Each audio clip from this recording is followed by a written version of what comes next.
Welcome to the Real News Network. I'm Paul Jay in Washington. And in France, Francois Hollande will soon be inaugurated as the president of France. The big guessing game is on. Will Mr. Hollande actually live up to his election promises? His speech when he won the election was all against austerity. And you hear from the financial institutions and the financial press waiting to see whether he actually means it or not. So now joining us to talk about just who is Francois Hollande is Mark Kesselman. Mark is a professor emeritus of political science at Columbia University, where he taught for over 40 years.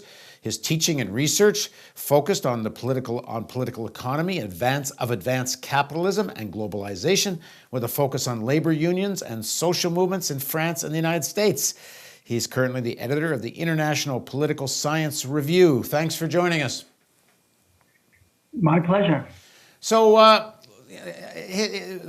Mr. Hollande started with a big speech where he kind of did two things. One, he kind of echoed President Obama's inauguration speech. We're all in this together. It's one France. We need unity. All the kind of rhetoric which sort of speaks to the fact that there actually isn't some kind of class struggle going on in France. On the other hand, he did speak against austerity and said austerity should not be inevitable, it should not be fatal, and that it's time to change the course of Europe. And he spoke as almost like he got elected president of Europe. So what do you make of him? Well, I'd start by saying that what you characterized as his big speech last night, the victory during the victory celebration at the Bastille, wasn't such a big speech in my view, and I think that was intentional. It was a pretty banal speech, saying let's all come together, let's be united. You're right about that he mentioned austerity, but I think the subtext was a bit different than simply the economic crisis. It was very much let's put Sarkozy behind us in terms of his divisive rhetoric, which I think was as big a reason for Hollande's victory as the economic crisis. That is to say, Sarkozy has been a very inflammatory, divisive, controversial president. And much of Hollande's campaign was, look at me, I'm Mr. Normal. And he even talks about normalizing the presidency. So I would say he's going to put a lot of accents and a lot of emphasis on let's reason together, to use LBJ's term. And then austerity, of course, will be the second theme in importance. But frankly, he can't do an awful lot about that, as we can discuss further. So I think he's going to, both for positive and negative reasons, be a president that tries to unite and puts the theme of cohesion ahead of let's solve the economic crisis. Well, then what does the cohesion mean? Because clearly there's very different interests in France about how to deal with the crisis. So, I mean, you're not going to have any more than you have in the United States, even though there's all these calls for unity and we're all in the same boat. It's pretty clear we're not all in the same boat here or there.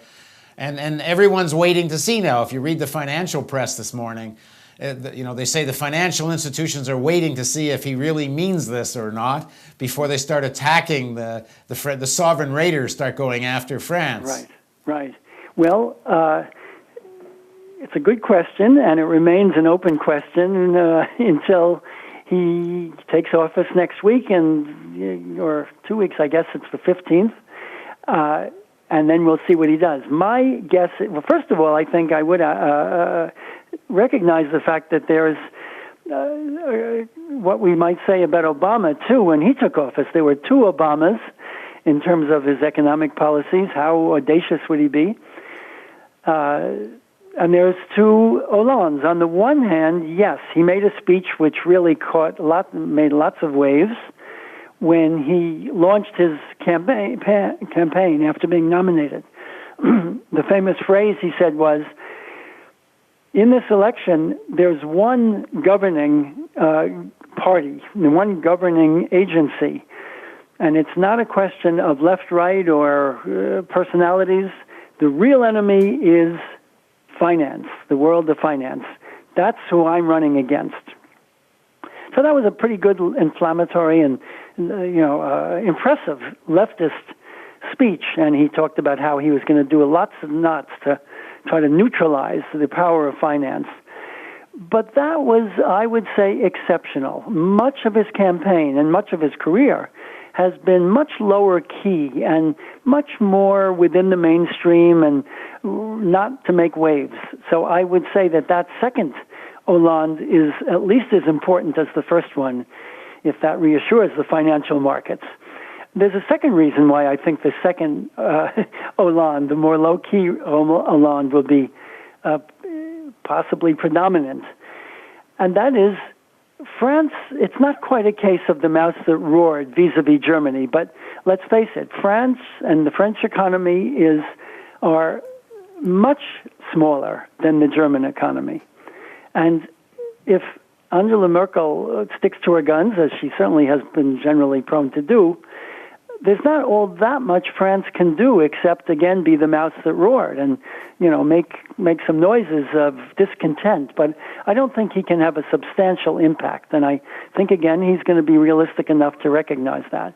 So I guess my prognosis is there will be more continuity than change in the Hollande economic policy. Now, he runs for a party that calls itself socialist, and the media all calls him socialist. But we know the socialists, if you look at in Greece and some of the other European countries, they've quite gone along with these austerity measures, although they're being punished, as we saw in the Greek elections just now. But what is socialist about Hollande? Is there any actual socialism left in him and his party? Well, I don't think there is terribly much that is left of the socialist element within the Socialist Party. There was another candidate who was Jean-Luc Mélenchon, to the left of Hollande, who was a socialist, is a socialist, and meant what he said, I think. He was the candidate of the Front de Gauche, which was an alliance of the Communist Party and some smaller ones. He didn't do terribly well in the first round of the elections, and I think that Hollande, read that election return and said, well, I have to be left enough to capture the Mélenchon electorate, because without it, he would have lost the election. But I'll do as little as I can in that direction, and I think he will do as little as he can. The French Socialist Party, the high point of its socialist both rhetoric and action was the first 2 years of François Mitterrand's presidency. But then again, we have to go back to 1981 to 1983 to find that kind of more, shall we say, fire-breathing socialism, when there was a very audacious program, above all the nationalization of much of French industry and banking. But the French Socialist Party kind of turned its back on that and ran from that program, under Mitterrand, by the way, too, for the next 12 years of Mitterrand's presidency. And it became socialist, I would say very much in the social democratic mold of the Northern European social democratic parties.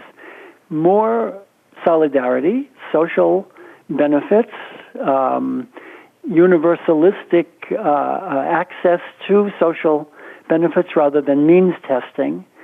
It certainly isn't conservative. It goes way beyond what we find in the U.S., even before Reagan and began dismantling the American welfare state.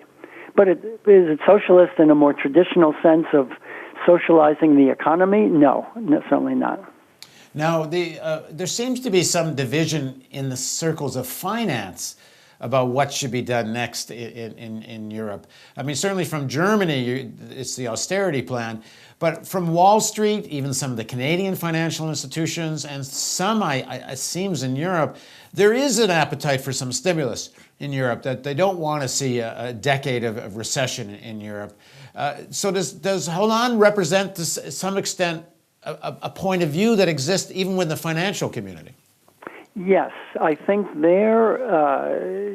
it would be important not to minimize that there's some debate around these issues and divisions, and not only within finance, but within policy circles, among economists. There's, in fact, the weight of opinion is there's a need for more stimulus, and that's true both, I would say, among American economists, but also the French. So Paul Krugman sums that up probably most dramatically and eloquently and persuasively in the United States, but there are French economists who are precisely on that side, and again in policy-making circles too. So in that sense, I don't want to go too far in saying Hollande is going to be more of the same. I think there will be a debate about how far we can go. Now, it won't be terribly far. It will be in the direction of let's pump some more liquidity into the system and more stimulus. Let's forget budget balancing, at least for now, or at least not put as much of the emphasis on it as there's been. So yes, I think there will be that kind of debate. I don't think it'll be of the kind that kind of turns the debate upside down and, again, back to the old socialist rhetoric, that we won't be hearing much about that. But I think, yes, I think there will be a real possibility of a change occurring. Now, why do you say that France can't do much because it's the mouse that roared? I mean, if France wants to, if Hollande wants to rally some of these other countries of Europe who may also change direction electorally, why can't he? Well, first of all, I shouldn't have said he couldn't. I said by itself France would be unable to. And if it's a French-German confrontation, no contest. You're right in saying there might be a possibility of an alliance, but for that to happen, it takes more than two to tango. You're going to need a very energetic, skillful effort with other regimes which will be on the side of a rather drastic change in orientation. I just don't see that happening. I don't see it happening. The election returns in Greece, of course, showed what's going on there. Look at England. The UK is very much on the side of the Germans. They're not in the Eurozone, but they are in the EU, and they are on the, quote, wrong side of history in this sense. They're on the much more neoliberal side. I don't see that coalition taking shape yet. And I guess, without demeaning Monsieur Hollande, he's a respectable type, but I think it would take a much more forceful, audacious leader than he has been so far to try to bring that kind of coalition into existence. So what does this mean, do you think, for the mass movement in France? If in fact it's more or less more of the same, maybe a little bit mitigated from Sarkozy, a little bit more stimulus, but if it's not really that much of a difference, how are people likely to respond? Well, 2 points here, in 2 ways in which there will be more, let's say, or less confrontational, less provocative sort of actions that brought out mass demonstrations in the recent past. One is on the economic front. Sarkozy proposed and implemented some very important reforms restricting social benefits. I don't think Hollande's going to go further in that respect. He's even said he'll partially reverse them. So there won't be the sort of more positively provocative actions which provoked mass movements of the recent past.